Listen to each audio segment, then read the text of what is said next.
Hello everyone, मैं रमन कुमार रजक स्वागत करता हूं आप सभी का अपने यूट्यूब चैनल पर। दोस्तों, आज की चर्चा का विषय है पिछली परीक्षाओं में पूछे गए सभी प्रश्न और ये है पार्ट 1। और आज का टॉपिक रहेगा इंश्योरेंस यानी कि पीएलआई और आरपीएलआई से संबंधित क्वेश्चंस हैं। ये टॉपिक प्रोडक्ट एंड सर्विसेज के अंतर्गत भी आता है और पीओ गाइड पार्ट फर्स्ट के अंतर्गत भी है। तो आज का पहला प्रश्न है कि डाक विभाग के पास कितने प्रकार की बीमा योजना है।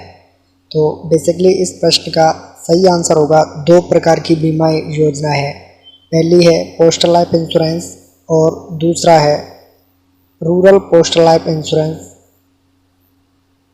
प्रधानमंत्री सुरक्षा बीमा योजना या प्रधानमंत्री जीवन ज्योति बीमा योजना, ये डाक विभाग के द्वारा भी इन सुविधाओं का लाभ ले सकते हैं, लेकिन ये डाक विभाग के द्वारा है, ये बीमा योजना नहीं चलाई जा रही है। डाक विभाग के द्वारा 2 प्रकार की बीमा योजना चलाई जा रही है, पहली है पीएलआई और दूसरी है आरपीएलआई। इसलिए इस प्रश्न का सही आंसर होगा ऑप्शन नंबर बी।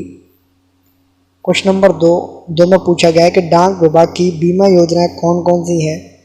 तो डाक विभाग की जो बीमा योजना है वो है पीएलआई और आरपीएलआई, इसलिए इस प्रश्न का सही आंसर हो जाएगा option number C. Question number 3 की बात करते हैं। 3 में पूछा गया है कि जो पॉलिसी संख्या होती है वो कितने अंकों की होती है। यानी कि अगर कोई पीएलआई या आरपीएलआई करवाता है तो उनके लिए एक स्पेशल नंबर दिया जाता है जिसे पॉलिसी संख्या कहते हैं, और वो पॉलिसी संख्या 13 डिजिट्स की होती है, यानी कि वो 13 अंकों की होती है। इसलिए इस प्रश्न का सही आंसर हो जाएगा option number C. Question number 4 में पूछा गया कि आरपीएलआई का पूरा नाम क्या है। तो आरपीएलआई की फुल फॉर्म पूछी गई है और ये लास्ट ईयर के एग्जाम्स में भी पूछा गया प्रश्न है। तो आरपीएलआई का पूरा नाम है रूरल पोस्टल लाइफ इंश्योरेंस। इस तरीके से जो ऑप्शन नंबर ए है उसमें रूरल पोस्टल की जगह पर पोस्ट दिया हुआ है, इसलिए ऑप्शन नंबर ए गलत हो जाएगा। ऑप्शन नंबर सी में लाइफ की जगह पर लाइफ दिया हुआ है, ऑप्शन नंबर सी भी गलत हो जाएगा। इसलिए इस प्रश्न का सही आंसर बनेगा option number B, rural postal life insurance. Next question number 5 में पूछा गया है कि आरपीएलआई की शुरुआत कब से मानी जाती है, या आरपीएलआई की शुरुआत कब से हुई। तो आरपीएलआई की जो शुरुआत है वो 24 मार्च 1995 में हुई थी, इसलिए इस प्रश्न का सही आंसर है option number B. Next question number 6 में पूछा गया है कि किस कमेटी की सिफारिशों से आरपीएलआई की शुरुआत हुई। यानी कि बेसिकली इंश्योरेंस सेक्टर में सुधार करने के लिए एक कमेटी बिठाई गई थी जिसका नाम है मल्होत्रा कमेटी, और उसी की सिफारिशों पर आरपीएलआई की शुरुआत की गई थी। इसलिए इस प्रश्न का सही आंसर हो जाएगा option number C, Malhotra committee की सिफारिशों पर आरपीएलआई की शुरुआत हुई थी। क्वेश्चन नंबर 7, आरपीएलआई के लिए कौन कौन योग्य है। तो आरपीएलआई के लिए वो व्यक्ति जो ग्रामीण एरिया में रहता है, चाहे वो महिला हो या पुरुष हो या कोई भी व्यक्ति हो या किसी भी व्यवसाय से जुड़ा हुआ हो, वो सभी आरपीएलआई का लाभ ले सकते हैं। इसलिए इस प्रश्न का सही आंसर हो जाएगा option number D. Option number A और बी दोनों सही हैं।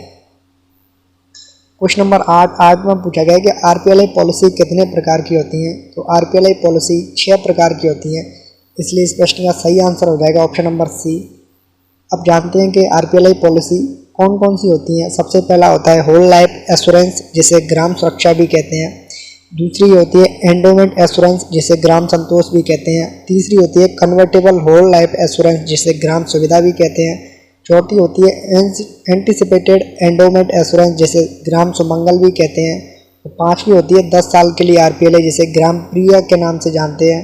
और छठी होती है चिल्ड्रन पॉलिसी या बाल जीवन बीमा। नेक्स्ट क्वेश्चन नंबर 9 में है कि ग्राम सुरक्षा आरपीएलआई पॉलिसी का दूसरा नाम क्या है। ग्राम सुरक्षा आरपीएलआई पॉलिसी का दूसरा नाम पूछा गया है। बेसिकली ऐसे प्रश्न भी कई बार पूछे गए हैं। तो ग्राम सुरक्षा कहें या ग्राम सुरक्षा पॉलिसी का जो दूसरा नाम है वो संपूर्ण जीवन बीमा भी है, या जिसे आजीवन बीमा भी कहते हैं। यानी कि ऑप्शन नंबर ए हो जाएगा इस प्रश्न का सही आंसर। नेक्स्ट जान लेते हैं कि जो ग्राम सुविधा है उसका दूसरा नाम है परिवर्तनीय आजीवन बीमा। ग्राम संतोष बीमा को बंदोबस्ती बीमा के नाम से भी जानते हैं। ग्राम सुमंगल योजना को प्रत्याशित बंदोबस्ती बीमा के नाम से जानते हैं। और ग्राम प्रिय पॉलिसी को 10 वर्षीय ग्रामीण डाक जीवन बीमा के नाम से भी जानते हैं। और चिल्ड्रन पॉलिसी को बाल जीवन बीमा के नाम से जानते हैं। नेक्स्ट क्वेश्चन नंबर 10 में पूछा गया है कि जो ग्राम संतोष आरपीएलआई पॉलिसी है उसका दूसरा नाम क्या है। तो ग्राम संतोष आरपीएलआई पॉलिसी का जो दूसरा नाम है वो म्यादी बीमा भी इसका एक नाम होता है, इसलिए ऑप्शन नंबर ए हो जाएगा इस प्रश्न का सही आंसर। नेक्स्ट क्वेश्चन नंबर 11 में पूछा गया है कि सामान्यतः आरपीएलआई के लिए न्यूनतम राशि क्या है। बेसिकली पूछा गया है कि मिनिमम कितने रुपए से जनरल रूप से आरपीएलआई को कोई करवा सकता है, यानी कि बेसिकली कितना अमाउंट चाहिए कम से कम कि कोई भी व्यक्ति हो वो आरपीएलआई का लाभ ले सके। तो उसके लिए है 10,000 रुपये, यानी कि न्यूनतम 10,000 रुपये से आरपीएलआई पॉलिसी ओपन करवाई जा सकती है और इस बीमा में इसका लाभ लिया जा सकता है और इसमें शामिल हुआ जा सकता है। ऑप्शन नंबर ए हो जाएगा इस प्रश्न का सही आंसर। क्वेश्चन नंबर 12 में कि सामान्यतः आरपीएलआई के लिए अधिकतम राशि क्या है, मैक्सिमम अमाउंट कितना है, कितने अमाउंट तक की आरपीएलआई पॉलिसी करवाई जा सकती है। तो इस प्रश्न का सही आंसर होगा ऑप्शन नंबर सी, यानी कि मैक्सिमम 10 लाख रुपए तक की आरपीएलआई पॉलिसी करवाई जा सकती है। क्वेश्चन नंबर 13 में है कि सामान्यतः आरपीएलआई के लिए न्यूनतम आयु सीमा कितनी है, यानी कि मिनिमम एज कितनी चाहिए आरपीएलआई के लिए जनरल रूप से। तो जनरल रूप से जो मिनिमम एज लिमिट है वो है 19 वर्ष, यानी कि ऑप्शन नंबर बी हो जाएगा इस प्रश्न का सही आंसर। नेक्स्ट क्वेश्चन नंबर 14 में पूछा गया कि जो चिल्ड्रन पॉलिसी है वो कब शुरू हुई। तो चिल्ड्रन पॉलिसी की शुरुआत 20 जनवरी 2006 से मानी जाती है, इसलिए इस प्रश्न का सही आंसर हो जाएगा option number B. Next question number 15, children policy, children की जो पीएलआई पॉलिसी है, चिल्ड्रन पीएलआई पॉलिसी न्यूनतम कितने राशि की खरीद सकते हैं।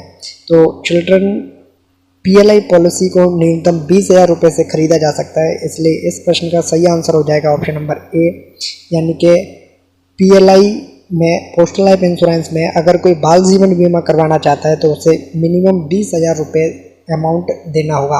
क्वेश्चन नंबर 16 में है कि चिल्ड्रन पीएलआई पॉलिसी अधिकतम कितनी राशि से करवाई जा सकती है। तो मैक्सिमम पूछा गया है पीएलआई के केस में चिल्ड्रन पॉलिसी, तो इसके लिए मैक्सिमम अमाउंट चाहिए वो है 3 लाख रुपए, यानी कि ऑप्शन नंबर सी हो जाएगा इस प्रश्न का सही आंसर। नेक्स्ट क्वेश्चन नंबर 17 में क्वेश्चन नंबर 17 है कि चिल्ड्रन पॉलिसी अधिकतम कितने बच्चों के ले सकते हैं। बेसिकली पूछा गया है कि जो पेरेंट्स हैं, एक पेरेंट मैक्सिमम अपने कितने बच्चों की चिल्ड्रन पॉलिसी करवा सकते हैं। तो मैक्सिमम 2 बच्चों की जो पॉलिसी है चिल्ड्रन पॉलिसी वो ले सकते हैं, यानी कि ऑप्शन नंबर ए हो जाएगा इस प्रश्न का सही आंसर। नेक्स्ट क्वेश्चन नंबर 18 में पूछा गया है कि अगर कोई पॉलिसी धारक 6 माह का प्रीमियम अग्रिम भुगतान करता है तो उन्हें कितने प्रतिशत की छूट मिलेगी। बेसिकली ये है कि अगर किसी ने पीएलआई या आरपीएलआई करवा रखी है, पॉलिसी होल्डर है और वो 6 मंथ का जो प्रीमियम है उसे एडवांस में जमा करवाना चाहता है तो उन्हें कितने प्रतिशत की जो रिबेट है वो छूट है, रिबेट जिसे कहते हैं, वो कितनी मिलेगी। तो इसके लिए रिबेट का जो प्रावधान है वो है 1% का, यानी कि ऑप्शन नंबर ए हो जाएगा इस प्रश्न का सही आंसर। क्वेश्चन नंबर 19 में है कि अगर कोई पॉलिसी धारक 12 माह का प्रीमियम भुगतान करता है तो उन्हें कितने प्रतिशत की छूट दी जाएगी। बेसिकली इस प्रश्न में पूछा गया है कि अगर कोई पॉलिसी होल्डर 12 मंथ का यानी कि 1 साल का जो प्रीमियम है वो एडवांस जमा कराना चाहता है तो उसे कितने प्रतिशत की रिबेट दी जाएगी। तो 6 मंथ के केस में 1% की छूट मिलती है, वहीं अगर ये 12 मंथ का प्रीमियम एडवांस में जमा कराएंगे तो उस पॉलिसी होल्डर को 2% की छूट दी जाएगी, यानी कि ऑप्शन नंबर ए हो जाएगा इस प्रश्न का सही आंसर। नेक्स्ट क्वेश्चन नंबर 20 में पूछा गया है कि कोई पीएलआई की पॉलिसी, क्वेश्चन नंबर 20 में पूछा गया है कि पीएलआई पॉलिसी लैप्स होने से संबंधित सही कथन कौन से हैं। ऑप्शन नंबर ए में है यदि कोई पीएलआई पॉलिसी 3 वर्ष से अधिक समय तक जमा है, यानी कि उसे 3 वर्ष से ज़्यादा जमा कर दिया गया है और उस पॉलिसी का प्रीमियम 12 माह तक जमा नहीं कराई जाती है तो वह पॉलिसी लैप्स मानी जाती है। ऑप्शन नंबर ए बिल्कुल करेक्ट है। ऑप्शन नंबर बी में यदि कोई पॉलिसी 3 वर्ष से कम समय तक जमा है, यानी कि 36 मंथ से कम की जमा है और उस पॉलिसी को अगले जो 6 मंथ है उसमें जमा नहीं कराया गया है तो वो पॉलिसी भी लैप्स हो जाती है। तो ऑप्शन नंबर ए और डी दोनों करेक्ट हैं, इसलिए इस प्रश्न का सही आंसर हो जाएगा option number C. Next question number 21 में पूछा गया कि पीएलआई प्रीमियम पर विलंब शुल्क कितने प्रतिशत है। बेसिकली ये है कि अगर कोई व्यक्ति अगर अपनी पीएलआई का जो प्रीमियम है जो टाइम से जमा नहीं कराता है, उसे लेट जमा कराता है, तो उस पर जो लेट फीस है वो कितने प्रतिशत लगती है। तो उन पर जो लेट फीस का जो चार्ज है वो 12% वार्षिक होता है, यानी कि ऑप्शन नंबर ए हो जाएगा इस प्रश्न का सही आंसर। नेक्स्ट क्वेश्चन नंबर 22 में पूछा गया है कि डाक जीवन बीमा के नए प्रस्ताव अगर 5 लाख रुपए तक की कीमत के हैं तो उन्हें किन के द्वारा स्वीकृत किया जाता है। तो इनको स्वीकृत किया जाता है सीपीसी प्रभारी या पोस्टमास्टर के द्वारा। ऑप्शन नंबर ए हो जाएगा इस प्रश्न का सही आंसर। नेक्स्ट क्वेश्चन नंबर 23 में है कि डाक जीवन बीमा के नए प्रस्ताव जो कि 10 लाख रुपए तक की कीमत के हैं किन के द्वारा स्वीकृत किए जाते हैं, यानी कि 5 लाख से ज़्यादा का हो और 10 लाख रुपए तक का हो, तो उनको स्वीकृत किया जाएगा मंडल अधीक्षक या अधीक्षक डाकघर के द्वारा, यानी कि ऑप्शन नंबर बी हो जाएगा इस प्रश्न का सही आंसर। नेक्स्ट क्वेश्चन नंबर 24 में पूछा गया है कि डाक जीवन बीमा के नए प्रस्ताव 20 लाख रुपए तक की कीमत के किन के द्वारा स्वीकृत किया जाता है, यानी कि अगर कोई पीएलआई 10 लाख रुपए से ज़्यादा है और 20 लाख रुपए तक की है तो उनको किन के द्वारा स्वीकृत किया जाएगा। तो उनको स्वीकृत किया जाता है पोस्ट मास्टर जनरल या डीपीएस क्षेत्रीय कार्यालय के द्वारा, यानी कि ऑप्शन नंबर सी हो जाएगा इस प्रश्न का सही आंसर। नेक्स्ट क्वेश्चन नंबर 25 में है कि डाक जीवन बीमा के नए प्रस्ताव जो कि 20 लाख रुपए से अधिक की कीमत के हैं उनको किन के द्वारा स्वीकृत किया जाता है। तो उनको सीपीएमजी कार्यालय यानी कि सर्कल कार्यालय से उनको स्वीकृत किया जाता है, इसलिए इस प्रश्न का सही आंसर हो जाएगा option number D. Next question number 26 में है कि डाक जीवन बीमा के नए प्रस्ताव पर मिलने वाले इंसेंटिव की दर से संबंधित सही कथन बताएं। तो ऑप्शन नंबर ए में है कि अगर कोई पॉलिसी जो कि 15 वर्ष की पॉलिसी है तो उस पर 4% प्रथम वर्ष के प्रीमियम पर और उसके बाद 2% प्रत्येक किस्त पर इंसेंटिव दिया जाता है। तो ऑप्शन नंबर ए बिल्कुल सही है। ऑप्शन नंबर बी में है कि अगर पॉलिसी 15 वर्ष से अधिक की हो और 25 वर्ष तक की हो तो उस पॉलिसी पर प्रथम वर्ष में 10% इंसेंटिव मिलता है और उसके बाद में 2% प्रत्येक किस्त पर दिया जाता है। ऑप्शन नंबर बी भी बिल्कुल सही है। ऑप्शन नंबर सी में है कि 25 वर्ष से अधिक की अगर कोई पॉलिसी है तो उस पर 20% प्रथम वर्ष की प्रीमियम पर और उसके बाद 2% प्रत्येक किस्त पर दिया जाता है, इसलिए ए बी सी और तीनों ऑप्शन सही है, इसलिए इस प्रश्न का सही आंसर हो जाएगा ऑप्शन नंबर डी ऑपरेट तो सभी। क्वेश्चन नंबर 27 में है कि पीएलआई का स्लोगन क्या है। तो पीएलआई का जो स्लोगन है वो है इंश्योरिंग लाइफ और एश्योरिंग फ्यूचर, यानी कि ऑप्शन नंबर डी हो जाएगा इस प्रश्न का सही आंसर। नेक्स्ट क्वेश्चन नंबर 28 में पूछा गया है कि ग्राम सुमंगल योजना का दूसरा नाम क्या है। तो ग्राम सुमंगल योजना का दूसरा नाम होता है म्यादी बीमा, यानी कि ऑप्शन नंबर बी हो जाएगा इस प्रश्न का सही आंसर। क्वेश्चन नंबर 29 में पूछा गया है और ये 2020 में भी प्रश्न पूछा गया था, 2020 के एग्जाम में पूछा गया था। और अब क्वेश्चन है कि 10 साल की जो आरपीएलआई है जिसे ग्राम प्रिय के नाम से भी जानते हैं, इस पॉलिसी में लाभ के भुगतान के लिए आवश्यकता क्या है, यानी कि बेसिकली पूछा गया है कि ये मनी बैक पॉलिसी है। तो सबसे पहले जो मनी बैक पॉलिसी है तो वो किन किन समय में, यानी कि किस किस वर्ष में उन्हें जो बेनिफिट का जो पीरियड है वो क्या है, ये पूछा गया है बेसिकली। तो 10 साल की जो आरपीएलआई करवाते हैं तो उसके लिए सबसे पहला जो पेमेंट है वो 4 साल के बाद में मनी बैक पॉलिसी के रूप में दिया जाता है, फिर उसके बाद में 7 साल बाद और उसके बाद में 10 साल पर पूरा पेमेंट दिया जाता है। और 4 साल पीछे 20%, उसके बाद में 7 साल पर 20% और जो बाकी का 60% है वो 10 साल बाद दिया जाता है, इसलिए इस प्रश्न का सही आंसर हो जाएगा option number B. Next question number 30 में पूछा गया कि पीएलआई पॉलिसी बंदोबस्ती सुरक्षा जिसे संतोष के नाम से भी जानते हैं उसकी कौन सी विशेषताएं सही हैं। ऑप्शन नंबर ए में है कि प्रवेश पर न्यूनतम और अधिकतम आयु 19 से 55 वर्ष। तो ऑप्शन नंबर ए बिल्कुल सही है कि अगर कोई पीएलआई पॉलिसी है जो कि बंदोबस्ती सुरक्षा है या संतोष है तो उस पर जो मिनिमम एज है उसकी 19 वर्ष है और मैक्सिमम एंट्री की जो एज है वो 55 वर्ष है। ऑप्शन नंबर ए बिल्कुल सही है। ऑप्शन नंबर बी में है कि 3.5 वर्ष के बाद ऋण की सुविधा है, ये ऑप्शन बिल्कुल गलत है। इसमें जो लोन की फैसिलिटी है वो 3 वर्ष के बाद ही शुरू हो जाती है, इसलिए इस प्रश्न का सही आंसर होगा ऑप्शन नंबर ए।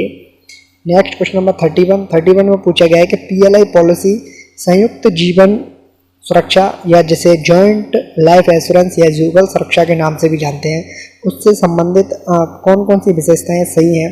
तो ऑप्शन नंबर ए में है कि इसकी जो न्यूनतम अवधि है पॉलिसी की वो 5 वर्ष है और मैक्सिमम 25 वर्ष है। तो ऑप्शन नंबर ए बिल्कुल गलत है क्योंकि इसकी जो न्यूनतम पॉलिसी की जो अवधि है वो 5 वर्ष है, बिल्कुल सही है, लेकिन मैक्सिमम ये 25 वर्ष ना होकर के ये है 20 वर्ष। तो ऑप्शन नंबर ए हो जाता है इस तरीके से गलत। और ऑप्शन नंबर बी में है कि इसे 5 वर्ष के बाद अगर सरेंडर किया जाता है तो इस पर किसी भी प्रकार का बोनस नहीं दिया जाएगा। तो ऑप्शन नंबर बी बिल्कुल सही है। तो इस प्रश्न का सही आंसर हो जाएगा option number B. Next question number 32 में है कि पीएलआई के संबंध में कौन कौन से कदम सकते हैं। तो ऑप्शन नंबर ए में है कि पीएलआई को 1888 में टेलीग्राफ विभाग के कर्मचारियों के लिए बढ़ाया गया था। ऑप्शन नंबर ए बिल्कुल सही है। ऑप्शन नंबर बी में है कि पीएलआई इस देश का सबसे पुराना जीवन बीमा करता है। ऑप्शन नंबर बी भी बिल्कुल सही है, इसलिए इस प्रश्न का सही आंसर हो जाएगा ऑप्शन नंबर सी।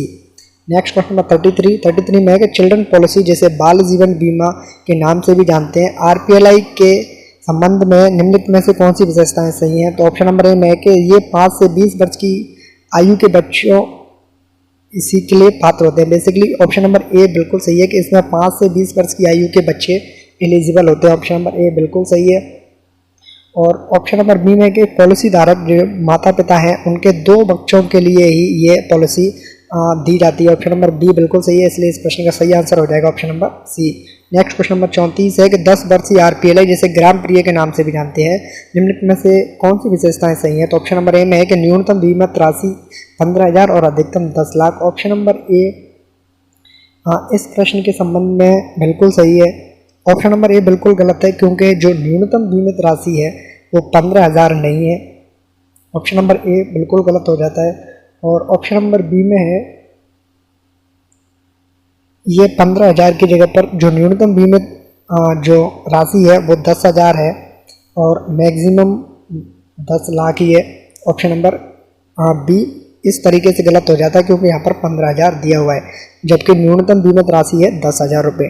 ऑप्शन नंबर बी में है कि प्रवेश पर न्यूनतम और अधिकतम आयु 20 से 40 वर्ष, ये भी गलत है, क्योंकि जो न्यूनतम आयु है प्रवेश पर वो 20 वर्ष है, ये बिल्कुल सही है। लेकिन जो मैक्सिमम है ना ये 40 दिया हुआ है, यहाँ पर इसकी जगह पर होगा 45 ईयर्स। तो ऑप्शन नंबर ए और बी गलत हो जाते हैं, क्योंकि यहाँ पर 15,000 की जगह दिया हुआ है, यहाँ पर होना चाहिए था सही 10,000, और यहाँ पर जो 40 वर्ष एज है यहाँ पर दी होनी चाहिए थी 45, तब ये सही होते। इसलिए इस प्रश्न का सही हो जाएगा ऑप्शन नंबर डी, इनमें से कोई नहीं। क्वेश्चन नंबर 35 में है कि पीएलआई की शुरुआत कब हुई। तो पीएलआई की शुरुआत हुई थी 1 फरवरी 1884 को। ऑप्शन नंबर ए हो जाएगा इस प्रश्न का सही आंसर। पीएलआई के अंतर्गत भी 6 प्रकार के वो पॉलिसी हैं वो दी जाती हैं। WLA होल लाइफ इंश्योरेंस को सुरक्षा कहते हैं, एंडोमेंट इंश्योरेंस को संतोष कहते हैं, कन्वर्टेबल लाइफ होल इंश्योरेंस को सुविधा पॉलिसी के नाम से भी जाना जाता है, एंटिसिपेटेड एंडोमेंट इंश्योरेंस को सुमंगल योजना के नाम से जानते हैं, जॉइंट लाइफ इंश्योरेंस को युगल सुरक्षा के नाम से जानते हैं, वही चिल्ड्रन पॉलिसी को बाल जीवन बीमा के नाम से जानते हैं। इसमें भी 6 प्रकार की जो पॉलिसीज़ हैं वो दी जाती है। और इसी नोट पर करते हैं इस वीडियो का एंड, ये है अंत इस वीडियो का। और इसके बाद में नेक्स्ट जो पार्ट 2 होगा उसमें भी लास्ट ईयर में जितने भी क्वेश्चंस पूछे गए थे उनको सम्मिलित किया जाएगा, और इसके बाद में इसके जो पार्ट्स हैं वो अभी आते रहेंगे। और इस वीडियो को फिलहाल करते हैं एंड, धन्यवाद।